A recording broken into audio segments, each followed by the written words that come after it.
বর্তমানে মানুষের যে অবস্থা, মানুষ তার পরিচয় জানে না, মানুষ অমানুষ হয়ে গিয়েছে। মানুষ প্রাণীদের প্রিয়নবী সাল্লাল্লাহু আলাইহি ওয়াসাল্লাম প্রেম জানে না। মানুষ প্রিয়নবী প্রেমের কথা বললে দূরে থাকি, এটা অপশনাল সাবজেক্ট হিসেবে নিয়ে ফেলে, যে না এটা আমার ধর্মের শিক্ষা, এটাকে আলাদা রাখো, এটা অপশনাল। আমার দোনোটাকে তারা এখন বেসিক সাবজেক্ট হিসেবে নিয়ে ফেলেছে, মূল সাবজেক্ট হিসেবে নিয়ে ফেলেছে। সবাই মনে করতেছে যে না আমরা শুধু নামাজ রোজা হজ যাকাত করলেই হয়ে যাবে, কিন্তু না, নামাজ রোজা হজ যাকাত অবশ্যই করতে হবে, এটাই মানে ফরজ। কিন্তু তার চেয়েও বড় ফরজ হচ্ছে সব মানুষের হৃদয়ের মধ্যে প্রাণীদের প্রিয় নবী সাল্লাল্লাহু আলাইহি ওয়াসাল্লামের প্রেমকে পৌঁছে দেওয়া এবং সব মানুষের জীবনের নিরাপত্তা। এই যে সৃষ্টির সেবাই স্রষ্টার ভালোবাসা। আমরা চাই না স্রষ্টার ভালোবাসা? কিভাবে? নামাজ পড়ে পড়ে কি স্রষ্টার ভালোবাসা পাওয়া যাবে? এটা দেখতে ছোট্ট একটি ইবাদত। রোজা রেখে কি পাওয়া যাবে? হজ করে কি পাওয়া যাবে? দরবারে আজমে যদি আপনি হাজিরা দেন, প্রিয় নবীকে কি মুখ দেখাবেন?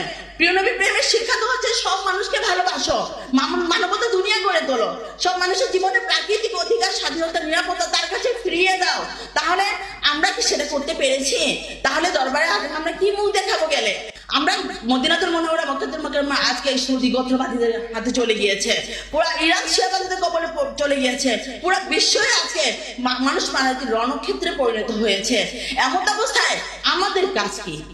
আমাদের কাজ হচ্ছে যে আমাদের প্রাণীর ইমামের যে দিন রাতের ফসল, পরিশ্রমের ফসল, যে ইনসানিয়ত বিপ্লবের যে